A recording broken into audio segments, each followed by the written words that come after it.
வணக்கம். இதழ் TNTR மாலை நேர பிரதான செய்திகள் வாசித்து வழங்குபவர் அமிதா ஜெயபாலசிங்கம்.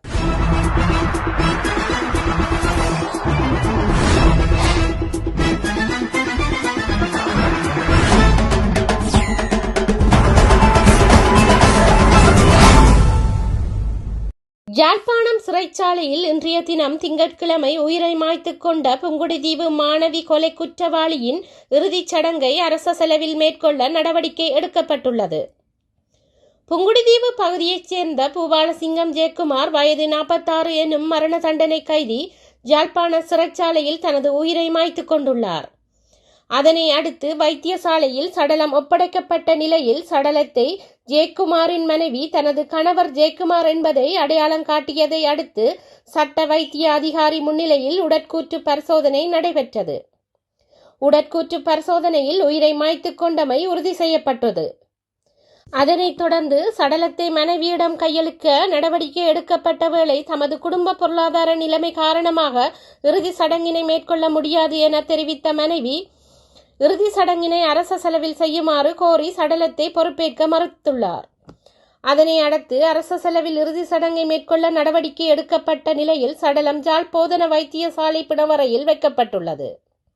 அதேவேளை மாணவி கொலை வழக்கின் குற்றவாளிகளுக்கு தண்டனை உறுதி செய்யப்பட்டவர்களின் தீர்ப்பினை மீளவும் உறுதி செய்வதற்காக குறித்த வழக்கு ஜாழ் மேல் நீதிமன்றத்தில் இன்றைய தினம் திங்கட்கிழமை அழைக்கப்பட்டு இருந்த நிலையில் குற்றவாளிகளில் ஒருவர் உயிர் மாய்த்துள்ளமையால் இன்றைய தினம் வழக்கு அழைக்கப்படவில்லை.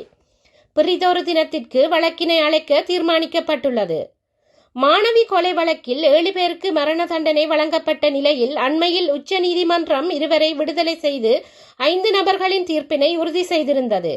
அதில் விசாரணைகள் நடைபெற்ற காலப்பகுதியில் ஒருவர் சிறையில் நோய்வாய்ப்பட்டு உயிரிழந்த நிலையில் மற்றும் ஒருவர் இன்றைய தினம் உயிர் மாய்த்த நிலையில் 3 தற்போது மரண தண்டனை கைதிகளாக சிறையில் தடுத்து வைக்கப்பட்டுள்ளமை குறிப்பிடத்தக்கது. மட்டக்களப்பு கழுதாவளையில் இருந்து கடலில் படகில் மீன்பிடிக்க சென்று காணாமல் போன 19 வயது இளைஞனின் சடலம் இன்று திங்கட்கிழமை காலை மீட்கப்பட்டுள்ளது. கல்முனைக்குடி கடற்பகுதியில் வைத்து தேடுதல் முன்னெடுத்துக் கொண்டிருந்த மீனவர்களினால் மீட்கப்பட்டு கழுதாவளைக்கு கொண்டு வரப்பட்டுள்ளதாக தெரிவிக்கப்படுகின்றது. கடந்த சனிக்கிழமை 23/5/2026 அன்று மீனவர் ஒருவர் கடலுக்கு சென்று காணாமல் போயுள்ளதாக உறவினர்கள் ஞாயிற்றுக்கிழமை 24/5/2026 அன்று முறைப்பாடு செய்துள்ளதாக களுவாஞ்சிக்குடி போலீசார் தெரிவித்தனர். களுவாஞ்சிக்குடி போலீஸ் பிரிவில் உள்ள கழுதாவளை ஸ்ரீ முருகன் கோவில் வீதியைச் சேர்ந்த 19 வயதுடையவர் சனிக்கிழமை மாலை 6 மணியளவில் கடலில் மீன்பிடிப்பதற்காக சிறிய படகில் தனியாக சென்றுள்ள நிலையில் அவர் நேற்று ஞாயிற்றுக்கிழமை காலை ஆகியும் வீடு திரும்பவில்லை. இது தொடர்பில் களுவாஞ்சிக்குடி போலீஸ் நிலையத்திலும் முறைப்பாடு பதிவு செய்யப்பட்டுள்ள நிலையில் அவரை தேடும் பணிகளில் மீனவர்களும் கடற்படையினரும் ஈடுபட்டிருந்தனர். இதன்போது மீனவர்கள் சென்று தேடிய போது மீனவரான விஜயகாந்த் சென்ற படகை கண்டுபிடித்த போதும் அதில் அவர் இல்லாமல் போயிருந்த நிலையில் அவரை தேடும் பணிகள் முன்னெடுக்கப்பட்டிருந்தன.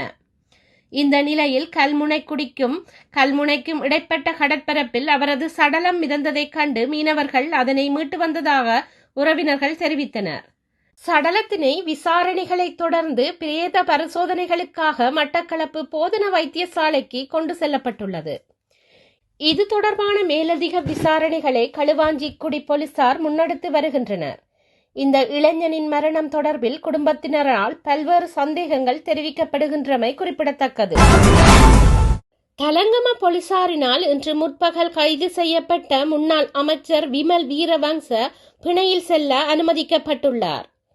சந்தேக நபர் கடுவல நீதவான் நீதிமன்றத்தில் முன்னிலைப்படுத்தப்பட்ட போது இந்த பிணை உத்தரவு பிறப்பிக்கப்பட்டுள்ளது.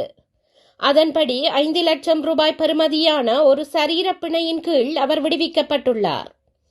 பத்திரமுல்லையில் உள்ள இராணுவ நினைவிடத்தில் ஏற்பாடு செய்யப்பட்டிருந்த இராணுவ வெற்றி கொண்டாட்டத்திற்கான ஒத்திகை நிகழ்வுக்கு இடையூறு ஏற்படுத்தியமை தொடர்பில் வாக்குமூலம் அளிப்பதற்காக இன்று தலங்கம போலீஸ் நிலையத்தில் அவர் முன்னிலையானார். இந்நிலையில் வாக்குமூலம் வழங்கலின் பின்னர் முன்னாள் அமைச்சர் விமல் வீரவங்ச போலீசாரால் கைது செய்யப்பட்டிருந்தார். ஹோர்முஸ் நீரிணையின் மீதான ஈரானின் கட்டுப்பாட்டை ஏற்றுக்கொள்வதே அமெரிக்காவிற்கு மிக குறைந்த செலவை கொடுக்கும் தெரிவு என ஈரான் ஆன்மீக தலைவரின் இராணுவ ஆலோசகர் மொஹ்சன் ரஸாய் தெரிவித்துள்ளார்.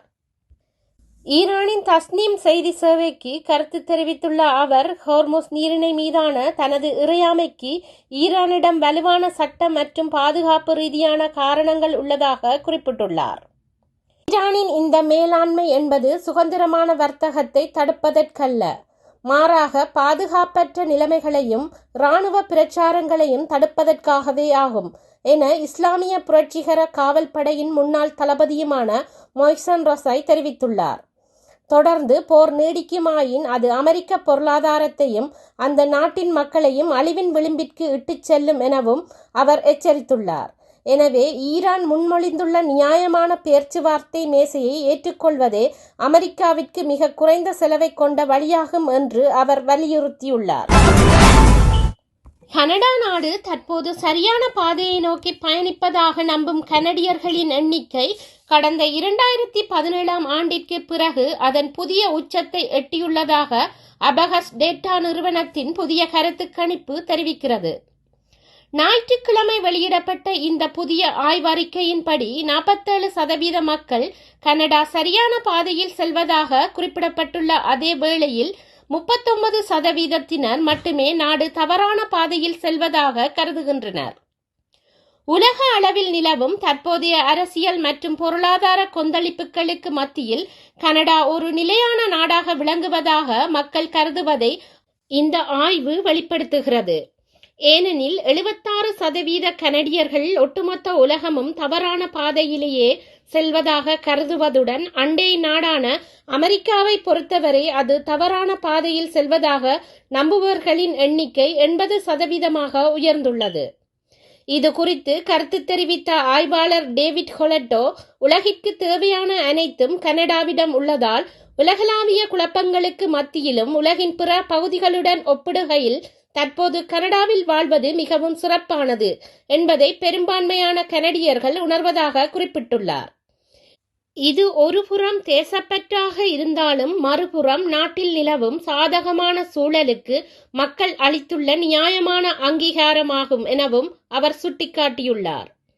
மேலும் நாட்டில் தற்போது வாழ்வாதார செலவுகள் மற்றும் விலைவாசி உயர்வு போன்ற சவால்கள் இருந்தாலும் அதற்கு கனடியர்கள் தங்களின் அரசாங்கத்தை முழுமையாக குற்றம் சுமத்தவில்லை. உலகளாவிய மோதல்கள் மற்றும் அமெரிக்க அதிபர் டொனால்ட் ட்ரம்பின் கொள்கையே எரிபொருள் மற்றும் உணவுப் பொருட்களின் விலை உயர்வுக்கு காரணம் என நம்பும் மக்கள் இத்தகைய உலகளாவிய நெருக்கடிகளில் இருந்து தங்களை காப்பாற்றக்கூடிய ஒரு தலைவராக 10 பேர் தற்போதைய பிரதமர் மார்க் கார்னியை பார்க்கிறார்கள் என தெரிவிக்கப்படுகின்றது. இத்துடன் இதழ் TNTR மாலை நேர பிரதான செய்திகள் நிறைவடைகின்றன.